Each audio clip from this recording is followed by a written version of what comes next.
Agradecemos a Dios por esta preciosa oportunidad que nuevamente nos concede de estar en la lectura diaria de su santa y bendita palabra.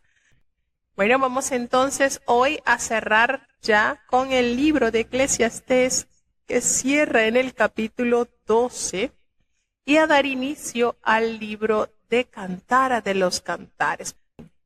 Vamos entonces a dar paso a la lectura del capítulo 12 del libro de Eclesiastés, el último capítulo que compone este libro. Escuchemos atentamente. Eclesiastés capítulo 12.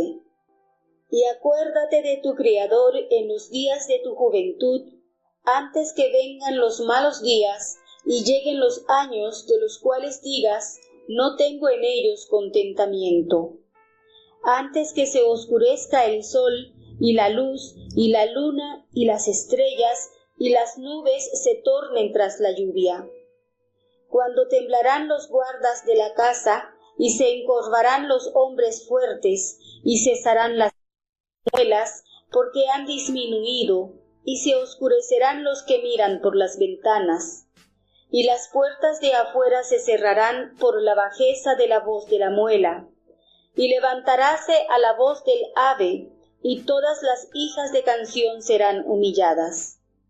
Cuando también temerán de lo alto, y los tropezones en el camino, y florecerá el almendro, y se agravará la langosta, y perderáse el apetito, porque el hombre va a la casa de su siglo, y los endechadores andarán en derredor por la plaza. Antes que la cadena de plata se quiebre y se rompa el cuenco de oro, y el cántaro se quiebre junto a la fuente, y la rueda sea rota sobre el pozo, y el polvo se torne a la tierra como era, y el espíritu se vuelva a Dios que lo dio. Vanidad de vanidades, dijo el predicador, todo vanidad. Y cuanto más sabio fue el predicador, tanto más enseñó sabiduría al pueblo, e hizo escuchar, e hizo escudriñar, y compuso muchos proverbios. Procuró el predicador hallar palabras agradables y escritura recta, palabras de verdad. Las palabras de los sabios son como aguijones, y como clavos hincados, las de los maestros de las congregaciones, dadas por un pastor. Ahora, hijo mío, a más de esto sé avisado. No hay fin de hacer muchos libros, y el mucho estudio, aflicción es de la carne. El fin de todo discurso oído es este: teme a Dios y guarda sus mandamientos, porque esto es el todo del hombre. Porque Dios traerá toda obra a juicio, el cual se hará sobre toda cosa oculta, buena o mala. Bueno, tenemos entonces este impactante capítulo que nos da a entender la etapa culminante o el cierre de la vida, el ciclo de la vida. Y fíjense cómo lo va describiendo, cómo es que va detallando el deterioro que sufre el cuerpo humano con el pasar de los años. Vamos entonces a dar una breve explicación de esto, que de verdad es para que se medite a profundidad sobre este capítulo. Por eso se dice que este libro fue escrito por Salomón ya en su última etapa de vida. Se cree pues aproximadamente que murió de 60 y alguito de años, pues se estima que él llegó al poder a los 20 años y su gobierno duró 40 años, entonces se ubica entre esa edad de la ancianidad. Aquí tenemos el segundo resumen de las conclusiones que se presentan en forma de una alegoría sobre lo que es la vida y la muerte. destinada a mostrar cuán pasajera es la vida y que debemos acordarnos de Dios mientras seamos jóvenes, mientras tengamos el vigor, la fuerza que sale, que emana en el periodo de la juventud. Y por eso notamos que cuando en el ejército secular los jóvenes tienen la prioridad, la capacidad para prestar servicio, porque es precisamente los años de vigor que les acompañan y que permiten entonces ejercer ciertas actividades que en los jóvenes se puede realizar. Y entonces motiva el predicador a la juventud a decirle, acuérdate, ten en cuenta, considera a tu Creador en esos días donde el vigor en tu cuerpo está latente, porque van a llegar los días malos, esos días donde querrás hacer algo y no podrás. Y vas entonces a añorar poder hacer algo más por la obra de Dios o algo que pueda ejercer en ti satisfacción y no lo podrás hacer. Entonces, ¿qué te va a tocar decir? Que no tienes gozo, que no tienes satisfacción en los años que transcurrieron, pues fuiste mal en invertirlo. Y entonces le dice ese sabio consejo, expresa ese sabio consejo.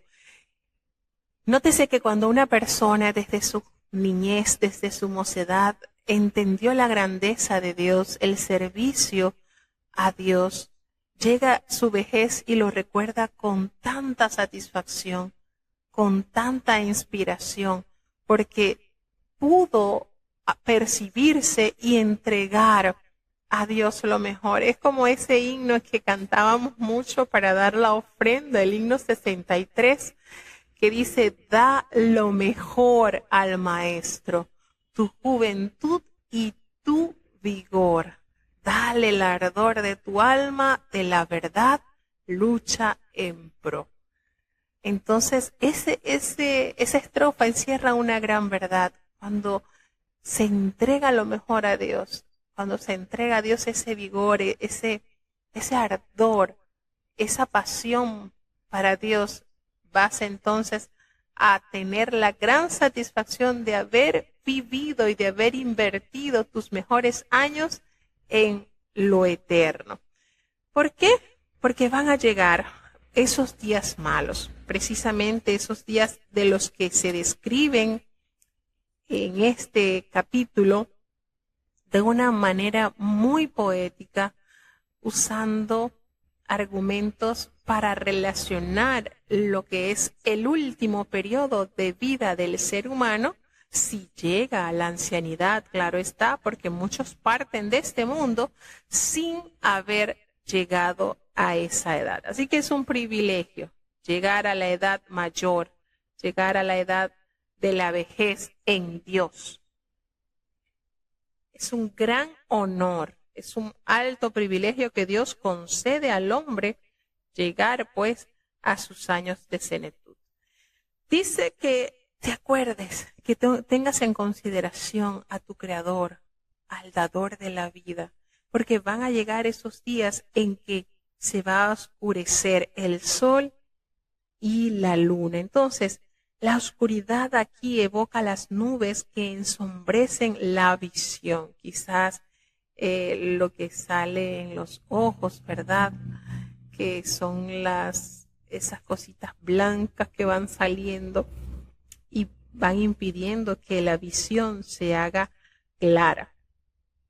Esto, por supuesto, ocurre especialmente en la vejez. Las nubes, pues, probablemente constituyan alguna referencia de los sentimientos depresivos que asaltan a la gente en la edad avanzada. Antes que se oscurezca el tiempo, no vas a tener noción del tiempo, si es de día o si es de noche. No vas a tener en la noción del tiempo si viene la lluvia, si hay verano, porque realmente los sentidos estarán oscurecidos. Los sentidos no estarán en su máxima capacidad de determinar. Cuando temblarán los guardas de la casa. Cuando se hace referencia a esto, está haciéndose énfasis en lo que son las manos de los ancianos que cuidan la casa, el cuerpo. Las manos comienzan a temblar. Cuando comienza esto, las manos comienzan a ejercer una forma desequilibrada de estar. Y se encorvarán los hombres fuertes. Fíjense, aquellos hombres, muchos, claro.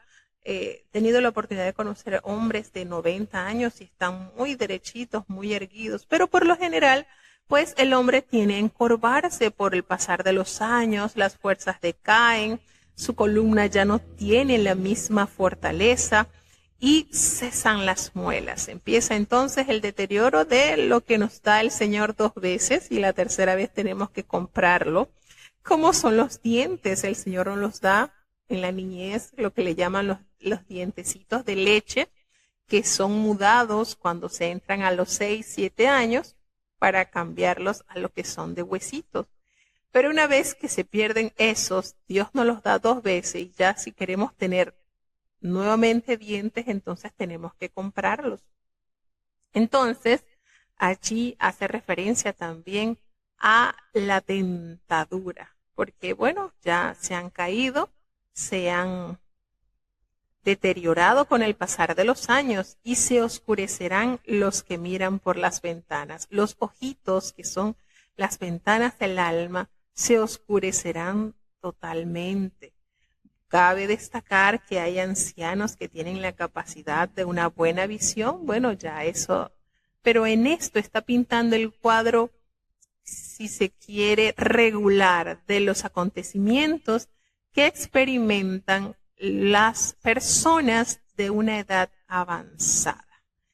Y entonces sigue diciendo que aquí se presenta en el capítulo 4, y las puertas de afuera se cerrarán por la bajeza de la voz de la muela, y levantaráse a la voz del ave, y todas las hijas de canción serán humilladas. Entonces aquí nos hace referirse a una imagen que representa la de una persona de edad muy avanzada que apenas sale, come poco, se despierta fácilmente ante cualquier ruido y no oye del todo bien.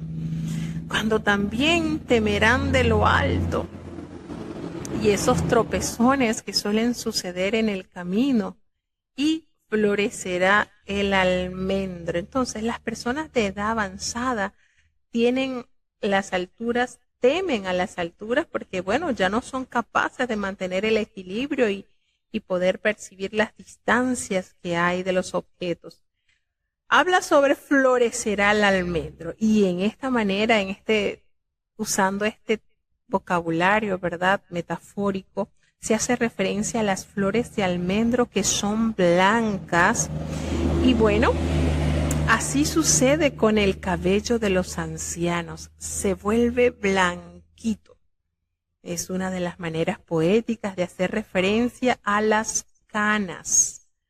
Habla también sobre las langostas, carga, algo también que prefigura una persona de edad avanzada que apenas puede moverse.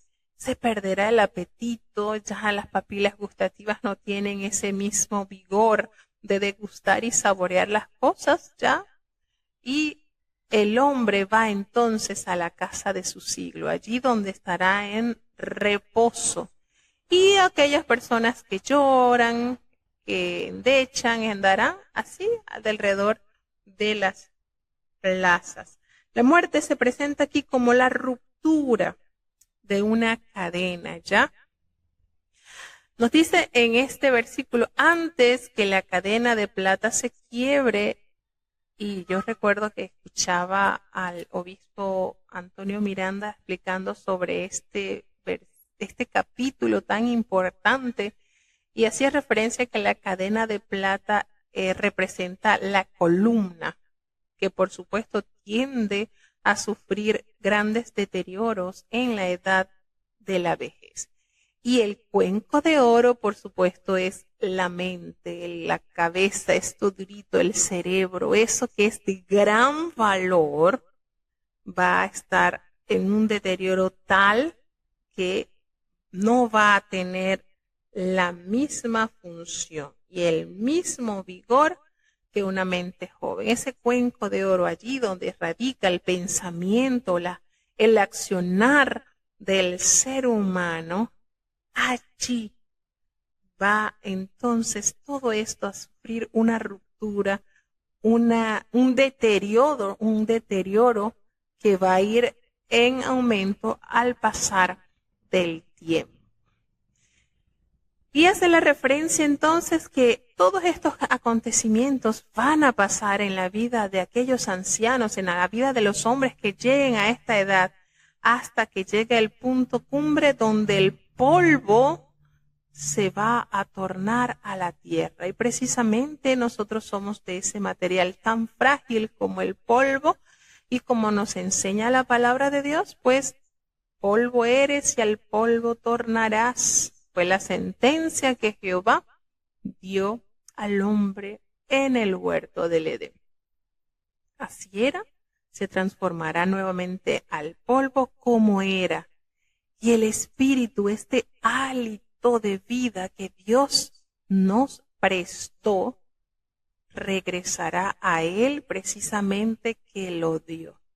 Tenemos entonces las composiciones del ser humano, está compuesto por polvo, por lo que llamamos carne, el espíritu que es el hálito de vida, esta manera, esta forma de vida que fue prestada por Dios. Pero una vez que ya el hombre llega a su estado original, como es el polvo, el Señor nuevamente toma lo que nos dio prestado.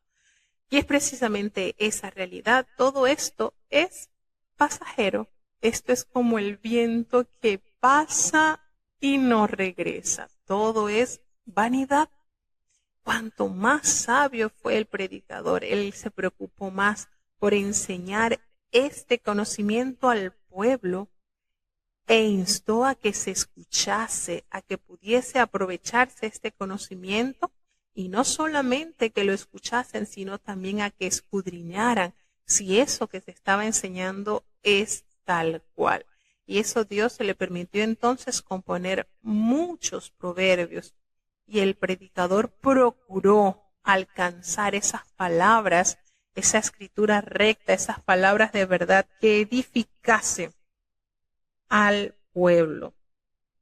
Entonces nos dice que esa manera de instar a que se dé a conocer lo que favorece a la mente para poder tener entonces un mejor desarrollo ante la sociedad humana. Nos hace aquí alusión de cuán importante e impactante son las palabras de los sabios. Nos dice que son como aguijones y como clavos hincados las de los maestros de las congregaciones dadas por un pastor. Entonces, esto nos hace entender que estas palabras que se pronuncian por el predicador, por el pastor, son inspiradas, transmitidas por Dios, provienen del corazón de Dios, y es el corazón del pastor que nos ve como ovejas errantes y que se necesita el apoyo necesario para poder entonces tener cambios. Porque, ¿cuál es el aguijón? Recordemos que a los aguijones son como unos palos con una punza, con algo punzante que se le da, que se toca al ganado con eso, de modo de que corrija su trayecto. Es decir, por supuesto no son agradables, pero eso le va a permitir mejorar la compostura y el traslado, su recorrido. Y entonces hace la asociación. Esas palabras pronunciadas por los sabios son como esos aguijones. No te va a gustar, no va a ser agradable a ti, pero son muy necesarias.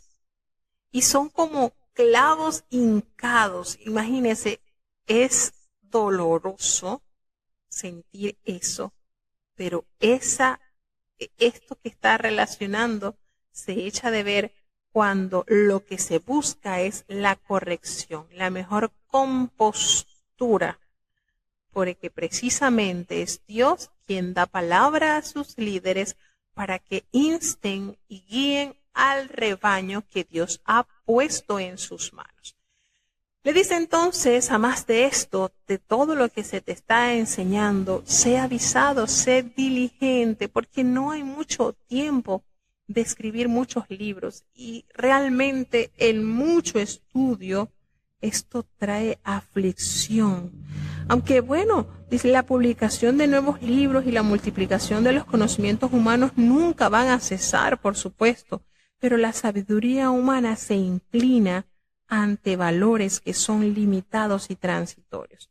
Entonces, por eso no es suficiente. Por el contrario, lo más importante, y cierra con estos versículos cumbre, es el final de el texto, al entonces decir que hay que reverenciar y obedecer a Dios. Esto es el todo. Esto es la máxima, el máximo encuentro, el máximo tesoro que el hombre pueda encontrar. Algo que se halla en completa oposición a las cosas de este mundo, pues que son consideradas vanidad. Todas estas cosas van a pasar, van a perecer, pero nuestra relación con Dios perdurará hasta que Él juzgue a la tierra. Entonces, ¿fue inútil entonces la búsqueda del predicador? No, de ninguna manera. Eso demuestra con toda claridad cuáles deben ser nuestras prioridades, no las cosas de este mundo, sino las de Dios, porque Dios traerá toda obra a juicio, todo lo que se haya hecho, haya sido bueno o malo, todo será traído a la luz. Y el Señor dará su recompensa a cada quien. Entonces, el mayor tesoro que el ser humano pueda desarrollar dentro de sí es el temor a Dios. Por eso entonces cierra con estos versículos importantes, esenciales en la vida de todo creyente que anhele estar en la eternidad. Teme a Dios, guarda sus mandamientos, porque esto es el todo del hombre. Y no, pues, como decía, que Dios ha hecho todo recto, pero el hombre comenzó a buscar y a sacar muchas cuentas. Esto, por supuesto, que no favorece al ser humano. Si nosotros nos concentráramos en este importante libro y entendiéramos que la mayor riqueza y la mayor grandeza la alcanza el hombre cuando ama a Dios, cuando se sujeta a su voluntad y se deleita en sus mandamientos. Esto es el todo, no tienes por qué hurgar más, no tienes por qué sacar más cuentas.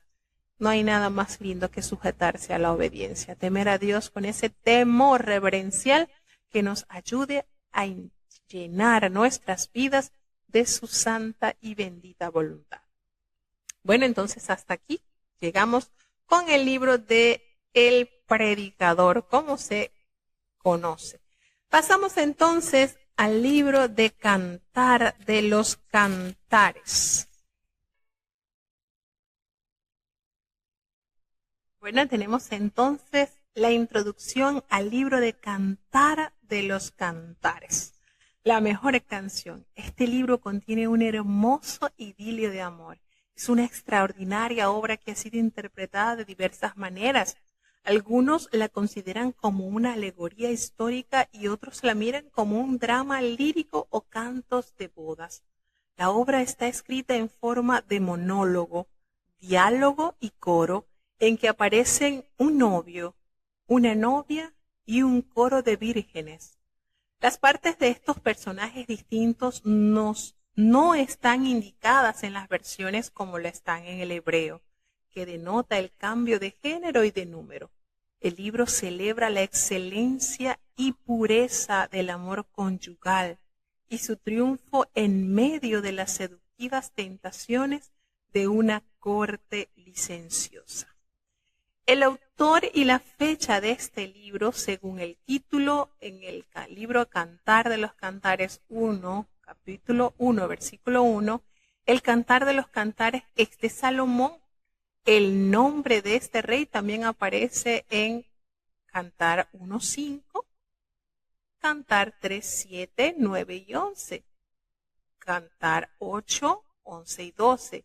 Pero la palabra hebrea de la cual se traduce la preposición de también puede significar para, a o en cuanto a, dedicado a. Pocas autoridades modernas sostienen que el autor sea Salomón. La mayoría fecha este libro después del exilio, o sea, en el siglo IV o V. Durante muchos siglos, este libro ha sido motivo de gran controversia. Hay 3 puntos de vista en cuanto a su naturaleza. Es el más antiguo, el punto de vista alegórico es el más antiguo. Los rabinos ya en el año 90 a.C. interpretaban los poemas como descripciones en lenguaje figurado de las relaciones entre Jehová e Israel. Los padres de la iglesia continuaron con este método y enseñaron que el cantar describe el amor entre Cristo y la iglesia. Este punto de vista típico que mantiene el poema describe el amor humano, pero que fue escrito para proveer un prototipo de relación entre Cristo y su iglesia. El punto de vista literal. La mayoría de los eruditos hoy aceptan el punto de vista literal, es decir, que los poemas simplemente describen el amor humano. Teodoro de Mot supuesto describe en el año 428 después de Cristo, interpretó cantar literalmente como una colección de canciones de amor. Esta interpretación fue rechazada por herética durante siglos. Sin embargo, ha llegado a prevalecer entre los estudios contemporáneos del libro. Antes, la interpretación literal asustaba a muchos porque no entendían bien la enseñanza bíblica en cuanto a la santidad y la hermosura del amor físico en el matrimonio. Este es entonces la introducción del libro de Cantar de los Cantares. Y precisamente nosotros vimos esto en los estudios que hemos estado haciendo en el Instituto Ernest William Seller, y el profesor que nos atendió durante esta clase, el profesor Ariel Brocard, nos explicó un poco más sobre este libro y nos decía que durante muchos siglos se ha enseñado de que esta es la alegoría del amor entre Cristo y su iglesia. Pero valiéndose de lo que está dándose a conocer sobre este libro, nos dice precisamente que es un libro que es, por supuesto, aquí en este libro no se menciona la palabra Jehová, Dios, no. Aquí no está. Tanto el libro de Esther como el libro de Cantar de los Cantares son los únicos libros de la Biblia, de la reunión de los 66 libros, que no aparece el nombre de Jehová, Dios, Señor, Espíritu Santo, no hace alusión. Y entonces él nos explicaba y nos decía, esto se ha estado interpretando por muchos años de que es el prototipo del amor de Cristo. Y dice, no, nos estaba explicando que sí es un libro que detalla del sentimiento del amor, de la pureza dentro del matrimonio. Y nos decía, es algo lindo, Dios instituyó el matrimonio. De hecho, la historia de la humanidad comienza en el jardín donde Jehová colocó un matrimonio. Ahí está.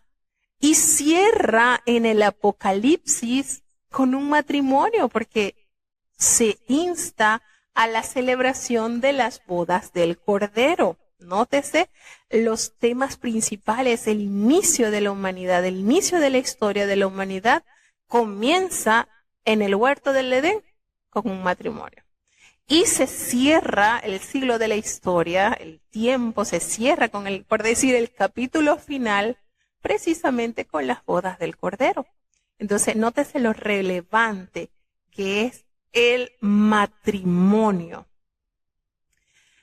Y entonces él nos hacía la referencia y nos explicaba, lamentablemente con los años el enemigo ha distorsionado todo lo bonito que encierra el amor entre la pareja, entre el matrimonio, entre el esposo y la esposa. Y es precisamente este libro dedicado a esa pureza, a ese amor, a ese sentir lindo que Dios creó, porque precisamente es obra de Dios, creación de Dios, para deleite y disfrute del hombre hacia su mujer. Por eso hemos estado leyendo en el libro de los Proverbios, en el libro de Eclesiastés y ahora con mayor énfasis en Cantar de los Cantares, lo importante y lo lindo que se desarrolla dentro del matrimonio. Por eso es que en el libro de Proverbios decía, bueno, deleítate, gózate con la mujer de tu mocedad. Y al igual también se leyó en el libro de Eclesiastés, es parte de la armonía de la creación de Dios, la intimidad dentro de los sagrados parámetros del matrimonio. Que triste y lamentablemente con el pasar de los años el hombre ha tratado de desfigurar esto tan lindo que Dios ha creado. Entonces, este libro de Cantar de los Cantares, haciendo referencia, nos decía el profesor Ariel, no es del amor prefigurativo de Cristo y la Iglesia, no. Esto es totalmente el amor en el matrimonio. Todo lo bonito que se desarrolla dentro del amor conyugal. Entonces, vamos a darle lectura al libro de Cantar de los Cantares en el capítulo 1. Escuchemos. Libro de Cantares, capítulo 1. Canción de canciones, la cual es de Salomón. Oh, si él me besara con ósculos de su boca, porque mejores son tus amores que el vino. Por el olor de tus suaves ungüentos derramado es tu nombre. Por eso las doncellas te amaron. Llévame en pos de ti, correremos. Metióme el rey en sus cámaras, nos gozaremos y alegraremos en ti. Acordarémonos de tus amores más que del vino. Los rectos te aman. Morena soy, oh hijas de Jerusalén, más codiciable como las cabañas de Cedar, como las tiendas de Salomón. No miréis en que soy morena, porque el sol me miró. Los hijos de mi madre se airaron contra mí, hiciéronme guardar de viñas, y mi viña, que era mía, no guardé. Hazme saber, oh tú a quien ama mi alma, dónde repastas, dónde haces tener majada al mediodía, porque ¿por qué había yo de estar como vagueando tras los rebaños de tus compañeros? Si tú no lo sabes, oh hermosa entre las mujeres, sal, yéndote por las huellas del rebaño, y apacienta tus cabritas junto a las cabañas de los pastores. A yegua de los carros de Faraón te he comparado, amiga mía. Hermosas son tus mejillas entre los pendientes, tu cuello entre los collares. Zarcillos de oro te haremos con clavos de plata. Mientras que el rey estaba en su reclinatorio, mi nardo dio su olor. Mi amado es para mí un manojito de mirra que reposa entre mis pechos. Racimo de cófer es las viñas de Engadie, es para mí mi amado. He aquí que tú eres hermosa, amiga mía. He aquí que eres bella, tus ojos de paloma. He aquí que tú eres hermoso, amado mío, y suave, nuestro lecho tan florido. Las vigas de nuestra casa son de cedro, y de ciprés los artesonados. Bueno, como leímos en la introducción, esto es un monólogo, como va expresándose la Sulamita, las hijas de Jerusalén y su amado, en este caso, ¿verdad? Tratándose del rey. La Sulamita, bueno, aquí es muy importante precisar que es la que habla en el primer versículo y en estas palabras revela la gran pasión que despierta el rey debido a la excelencia de sus amores, que son mejores que el vino. La palabra mejor aparece 2 veces en este contexto de forma plural.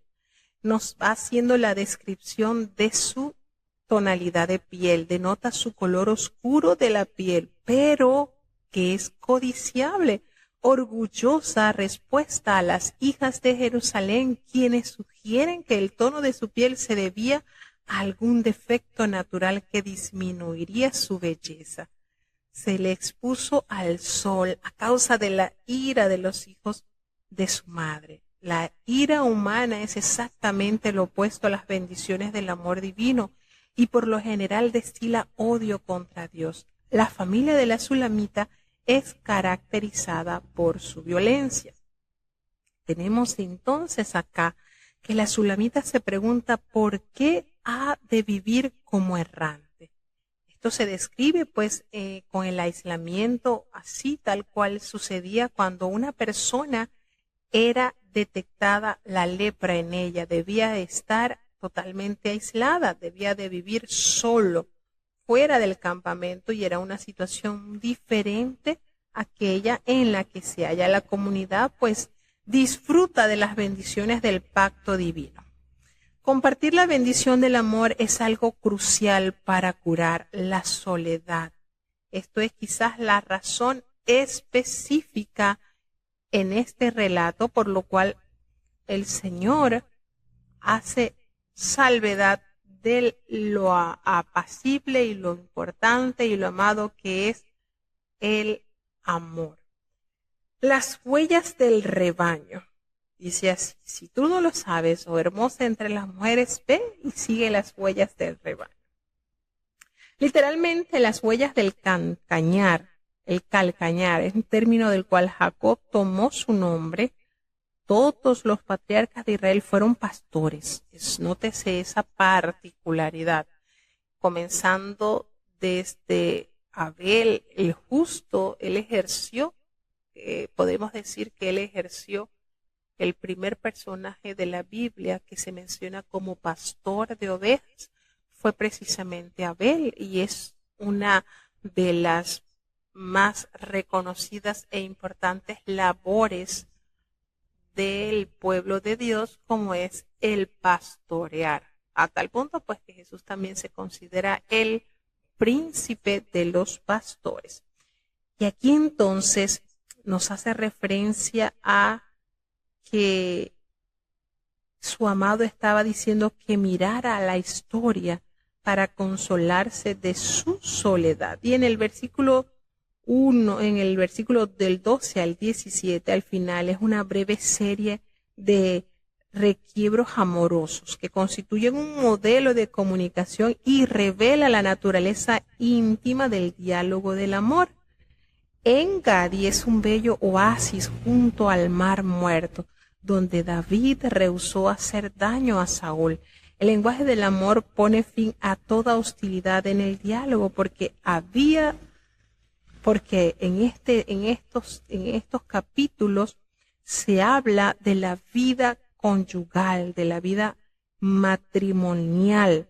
Se habla de una manera muy linda sobre la vida compartida y exalta la comunión de los seres que se aman, cuando hace referencia a nuestro lecho, a nuestra casa, cuando hace referencia a un lugar que es compartido por un hombre y una mujer unidos en el vínculo santo del matrimonio.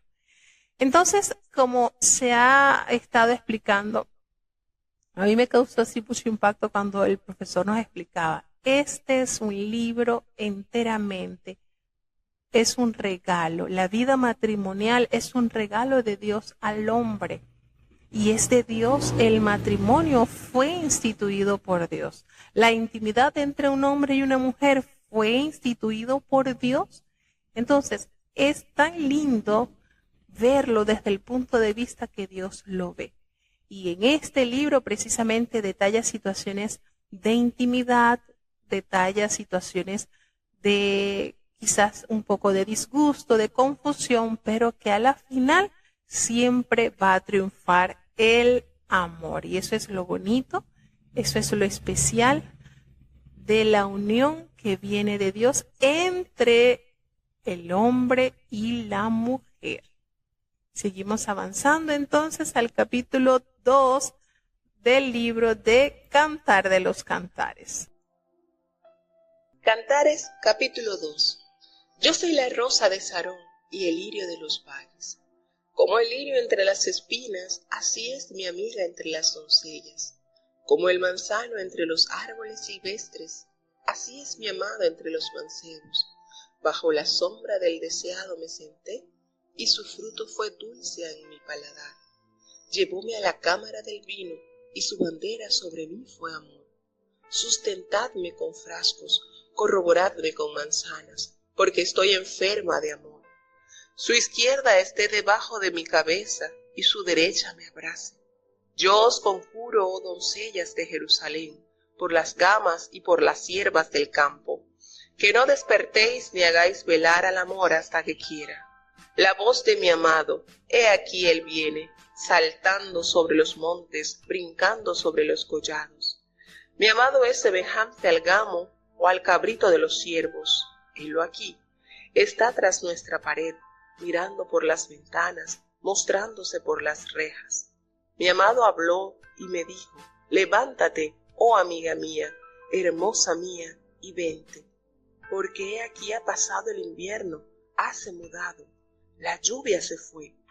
Hanse mostrado las flores en la tierra, el tiempo de la canción es venido, y en nuestro país se ha oído la voz de la tórtola. La higuera ha echado sus higos, y las vides en cierne dieron olor. Levántate, oh amiga mía, hermosa mía, y vente.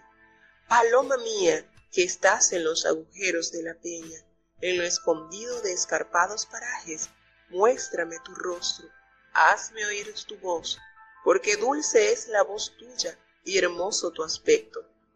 Calzadnos las zorras pequeñas, que echan a perder las viñas, pues que nuestras viñas están en cierne.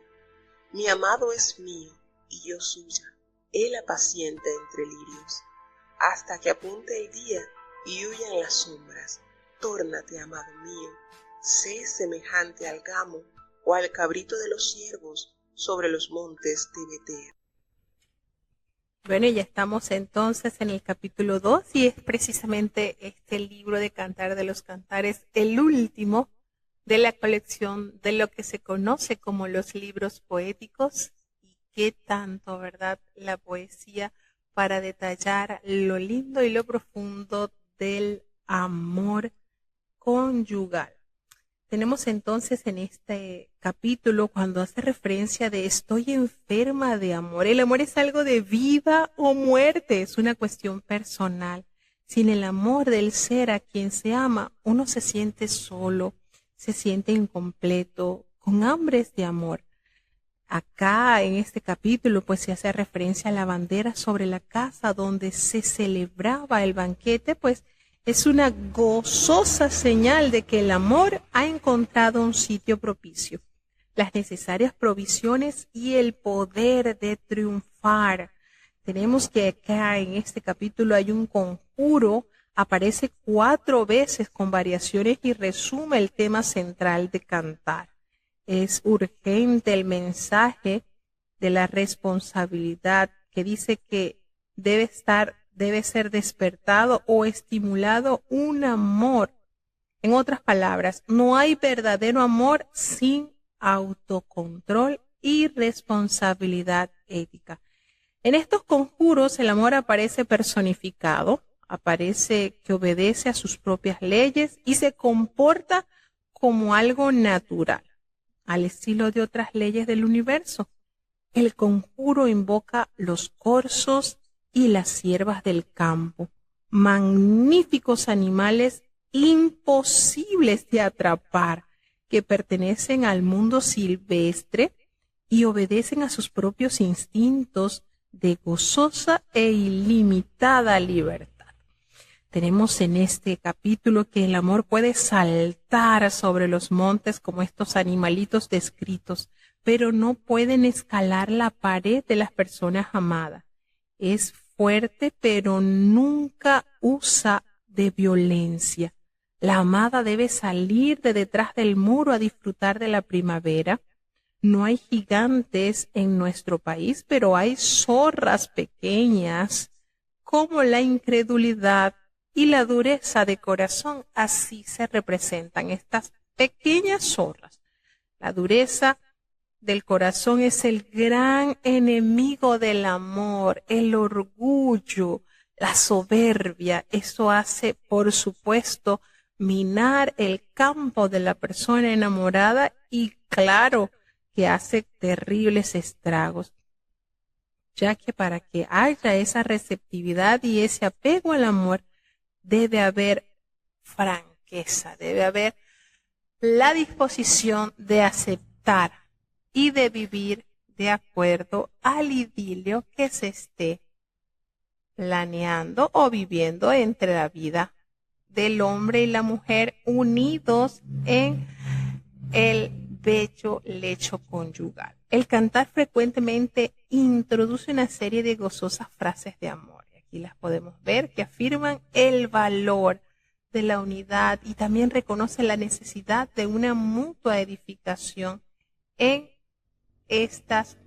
este hermoso pasaje bíblico. Y bueno, como evidencia clara de lo hermoso que es el matrimonio, la intimidad entre el hombre y la mujer, tenemos entonces este libro que evidencia que Dios fue el creador del matrimonio, de la unión y que por tanto se debe honrar. Una vez escuchaba a un joven explicando que la intimidad de un hombre y una mujer se representa como un fuego, pero como ese fuego que está allí, en los lindos parámetros del matrimonio que representan como si fuese la chimenea, ese fuego que está allí, bien cuidadito y que produce beneficio a todo el hogar. Pero cuando se tiene el sexo fuera del matrimonio, es como el fuego que sale y destruye y corrompe todo. Y le dio bastante lógica a esto porque precisamente es diseño de Dios. Es diseño de Dios de la más linda forma, pero que el enemigo siempre va a tratar de meter sus manos para deformar, corroer y destruir lo que Dios en su sabiduría creó. Entonces, de verdad, aunque se vea un poquito así como que Cantar de los Cantares es un libro poético dedicado al amor conyugal, dedicado a los eventos, a las experiencias vividas dentro del lindo paraje del matrimonio.